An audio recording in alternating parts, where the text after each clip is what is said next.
I stand before you not as an individual, not as Ibrahim, but as the embodiment of the collective voices yearning for peace, justice, and a future filled with promise for children affected by armed conflict.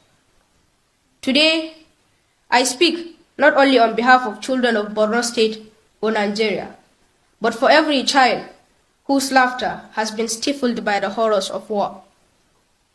History has taught us that we children are keen in our pursuit of knowledge and are filled with potential, not only for ourselves, families, communities, but for our country and the world at large.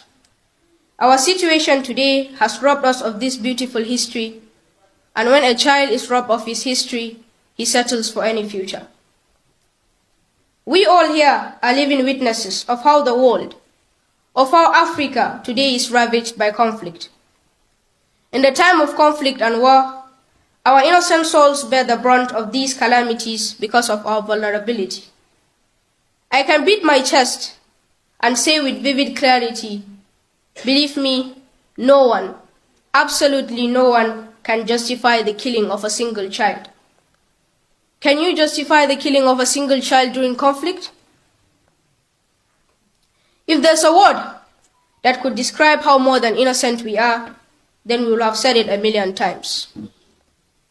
In the corridors of our vandalized schools, dangerous streets, and within the confines of refugee camps, believe me, our dreams persist. Our longing for education, safety, and the chance to flourish knows no boundaries, transcending the barriers imposed by conflict and war. Malcolm X said, and I quote, "Education is the passport to the future, for tomorrow belongs to those who prepare for it today." Today, our classrooms are burned, our teachers killed, our parents brutally murdered. Our roads to school are no longer safe. Our schools that we regard as safe havens are now battlegrounds, and unfathomable of them all, our innocent souls are taken away from us. Then tell me, how are we preparing for education today? Throughout numerous conferences and discussions, our voices have echoed, commitments have been made, and promises reiterated. However, it's imperative to acknowledge that speeches alone cannot heal the wounds of conflict-ravaged childhoods. We convene not solely to express intentions, but to implore each leader and each person here present. The time for decisive action has arrived. Words unaccompanied by tangible actions are just air in motion. Accountability must be the cornerstone for our collective effort. Beyond this gathering, beyond this day, our call still remains one: act, implement, and deliver on the commitments made. Leaders, I urge you to heed this plea. We are not just statistics, we are promises of a brighter future. Our well-being, our dreams rest upon the actions taken by those entrusted with power. Let us not fail in our responsibility to protect, nurture, and empower every child affected by conflict. But distinguished ladies and gentlemen, hope springs eternal from the hearts of boys and girls. We gather here not to share tales of sorrow, but to kindle the flames of change. Where there is a will, there is always a way. We cannot change what has happened, but we can fix, we can prevent, and we can secure. The word for crisis in Chinese is Wei Jie.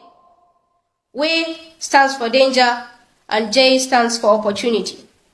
As terrible as our situation was, as challenging as the situation of conflict-affected children is, I believe it also affords us the opportunity to re-engineer our society into a better place. Now I believe it is obvious what we children expect from this conference.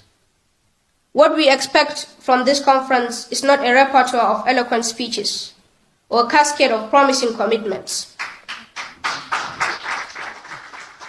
Instead, it's the birthplace of concrete actions that will sow the seeds of tangible change. This is not merely a meeting of dignitaries. It's a solemn opportunity to pave a different path, one where actions speak louder than words. We stand here united in our fervent plea.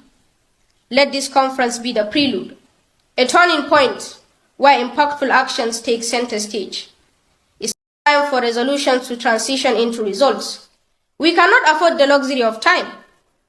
If we don't tackle this today, if we don't take care of conflict-affected children, believe me, they'll end up being the Frankenstein monsters that will consume all of us. The plight of we children demands urgent and tangible solutions. The era of horrible promises must come to an end. This is our clarion call. Actions, not just words, will be the measure of our success. Together, let us embark on a journey, one filled by compassion, driven by solidarity and stirred by the collective determination to rewrite the narrative of conflict-affected children. Let us weave a tapestry of hope and opportunity, where the scars of war serve not as shackles, but as reminders of our resilience. Thank you very much. I stand before you not as an individual, not as Ibrahim, but as the embodiment of the collective voices yearning for peace,